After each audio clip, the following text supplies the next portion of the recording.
नमस्कार प्रशिक्षुओं, मैं एस के मौर्य आज आप लोगों के लिए लेकर उपस्थित हुआ हूँ कंटेंट उत्तर देने की रणनीति। उत्तर देना एक कौशल है, प्रश्न को समझना भी एक कौशल है। आप ध्यान रखें कि उत्तर देने के लिए आपको किन किन बिंदुओं से गुजरना पड़ता है, किन किन चरणों से गुजरना पड़ता है, तब जाके आपका उत्तर सही और सटीक होता है। आइए देखते हैं कि कौन कौन से बिंदु हैं जो आपको समझने हैं, जिनको अमल में लाना है, जिससे कि उत्तर आपका स्पष्ट और फलांक अच्छा बन सके। प्रश्न को पढ़ें, समझें, ये बहुत महत्वपूर्ण बात है, इसमें कुछ समझाने की ज़रूरत नहीं है। दूसरा है प्रश्न का अर्थापन अथवा व्याख्या करें, यानी प्रश्न के अर्थ को समझें, उसकी व्याख्या करें, उचित व्याख्या, समीचीन व्याख्या, उद्देश्यपरक व्याख्या। तीसरा बिंदु है हमारा प्रश्न का उद्देश्य आशय स्पष्ट करें, यानी उद्देश्य भी स्पष्ट करें और आशय यानी किस लिए को भी स्पष्ट करें।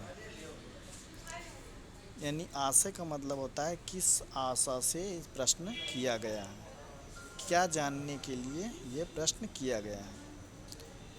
प्रश्न का सीमांकन करें। प्रश्न का सीमांकन ये बहुत महत्वपूर्ण विषय है। कई बार ऐसा होता है कि मुझे बहुत आता है किंतु हम प्रश्न का उत्तर का सीमांकन नहीं कर पाते हैं, जिसके कारण अधिक से अधिक जानकारी लिखने के चक्कर में हमारा प्रश्न तो एक प्रश्न तो अच्छा हो जाता है, लेकिन और कई प्रश्न लास्ट के छूट जाते हैं, अंत के। इसलिए हम प्रश्न का सीमांकन कर लें, जिससे हमें उचित फलांक प्राप्त हो। प्रश्न के उत्तर पर अंतर्दृष्टि रखें। प्रश्न जैसे ही पढ़ें, समझें, उसके बाद उसके उत्तर को अंतर्दृष्टि से देखें, सूझ से देखें। अंदर आपने जो अध्ययन किया है उस सामग्री में क्या करें, खोजें, उसको देखें, दृष्टिपात करें उस पर। उत्तर हेतु पाठ्यक्रम पर भी दृष्टिपात करें। पाठ्यक्रम, पाठ्य पुस्तकों, नोट्स आदि पर दृष्टिपात जब करेंगे, ये बहुत सही कम समय में बहुत जल्दी जल्दी से होता रहता है, लेकिन उचित क्रम रखेंगे तो आपको अत्यधिक लाभ होगा। फिर है इस तरह कई विकल्पों एवं परिकल्पनाओं का निर्माण होगा। परिकल्पना माने होता है संभावित हल, किसी समस्या का संभावित हल। तो संभावित हल, हमारी समस्या इस समय प्रश्न है, तो प्रश्न का संभावित हल है और उसको मैं खोजूंगा तो ये विकल्प के रूप में आ जाएंगे, परिकल्पना के रूप में आएंगे। उन परिकल्पनाओं में से हमें क्या करना है, विकल्पों में से उचित, उपयुक्त, सटीक और सही उत्तर का चयन करना। ये बहुत कठिन घड़ी होती है, बहुत कम समय में आपको निर्णय लेना होता है कि हमारा सही उत्तर कौन सा है।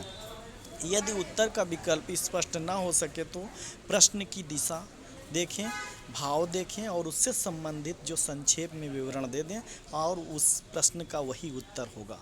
ये मेरे अनुभव के आधार पर आधारित है सारे बिंदु, इसलिए मैं इसको चैलेंज के साथ कह सकता हूँ।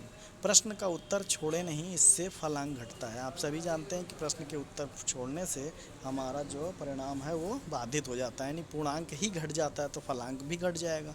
यदि किसी प्रश्न का उत्तर बिल्कुल ना आता हो तो प्रश्न में प्रयुक्त शब्दों का पर्याय स्पष्ट कर दें। यदि कोई प्रश्न बिल्कुल ना आता हो, आपने पढ़ा ना हो, ध्यान ना दिया हो, चैप्टर छूट गया हो, तो आप क्या करेंगे, उस प्रश्न की जो प्राप्त में प्रयुक्त शब्दावली है उसके पर्यायवाची, उसके संदर्भित, उसके समसामयिक अर्थ को स्पष्ट करेंगे। शब्द को बदल करके आप उस दिशा में जैसे जाएंगे तो आपका उत्तर इस तरह करने से आपका उत्तर सही हो जाएगा और आपका फलांक भी बाधित नहीं होगा। ये बहुत महत्वपूर्ण बिंदु हैं। यदि उत्तर का विकल्प स्पष्ट न हो तो प्रश्न की दिशा और भाव से संबंधित संक्षिप्त विवरण दे दें। प्रश्न को छोड़े नहीं, इससे फलांक घटता है। यदि आपको बिल्कुल पता ना हो प्रश्न का उत्तर, तो उससे संदर्भ में आप सामयिक उत्तर दे सकते हैं। सामयिक उत्तर देने में आपके उत्तर को जो है असत्य नहीं माना जा सकेगा, क्योंकि प्रश्न के उत्तर को आपने दिया है।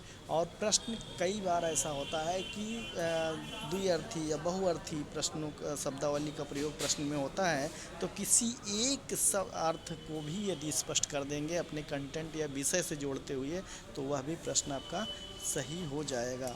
धन्यवाद। आशा है इसमें 50% आप लोग ध्यान देते हैं, लेकिन 100% यदि इस वीडियो को देख करके आप फॉलो करेंगे, और ये बहुत कम समय के लिए होता है, इसमें कंसंट्रेशन की बहुत आवश्यकता होती है, और फिर उत्तर आप लिखेंगे तो फिर आपका उत्तर पूर्ण और पूर्णांक के नज़दीक आपका फलांक होगा, परिणाम यानी अंकन मापन।